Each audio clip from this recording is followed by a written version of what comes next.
Une nouvelle journée d'action sur les routes. Ce mardi 19 novembre, la coordination rurale, deuxième syndicat agricole, a rejoint la mobilisation lancée hier par la FNSEA et les jeunes agriculteurs. Plus d'une centaine d'agriculteurs sont partis de Béziers ce matin. Ils interrompent actuellement le passage des camions venus d'Espagne. Ce cortège d'action vise à attirer l'attention sur leurs revendications.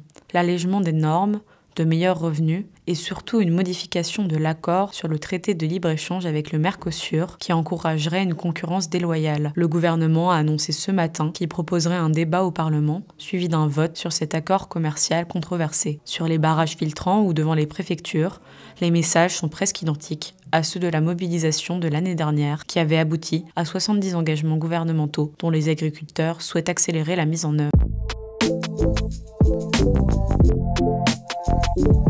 En raison de votre genre, avez-vous déjà été remise en cause dans vos compétences sur votre lieu de travail? C'est oui pour près de la moitié des femmes interrogées par l'Institut de sondage Flash. Dans une enquête parue jeudi 14 novembre, 46% des répondantes ont indiqué avoir déjà reçu des mails professionnels qui remettent en question leur légitimité. 3 d'entre elles sur 10 indiquent recevoir des courriels inappropriés. Pour celles âgées de 18 à 24 ans, la proportion grimpe à 1 sur 2. Parmi ces emails, 19% comportaient des contenus sexuellement explicites. Un rapport sur les violences sexistes et sexuelles sous relation d'autorité et de pouvoir a été remis hier au gouvernement et préconise plusieurs solutions. Conditionner les aides publiques à la mise en œuvre de mesures de prévention de violences sexistes et sexuelles au sein des entreprises, généraliser les structures d'écoute et de signalement, ou encore la création de pôles spécialisés sur les violences dans le cadre des relations de travail.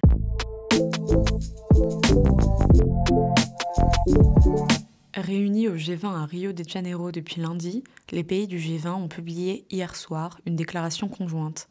Les dirigeants du groupe réunissant les plus grandes économies mondiales se sont notamment dits favorables à toute initiative constructive visant à une paix juste et durable en Ukraine et unis pour soutenir un cessez-le-feu à Gaza et au Liban. Ils ont également affirmé leur souhait de taxer les plus fortunés. Sur le plan environnemental, les dirigeants ont reconnu le besoin d'augmenter la finance climatique, sans expliciter qui paiera. Le G20 n'a d'ailleurs pas repris dans son communiqué l'engagement à opérer une transition vers une sortie des combustibles fossiles qui avait été décidée lors de la COP28. Le secrétaire général de l'ONU les avait pourtant exhortés dimanche à assumer leur leadership et à faire des compromis pour débloquer les négociations entre pays riches et pays pauvres, toujours empêchées en Azerbaïdjan, où se tient encore la COP29.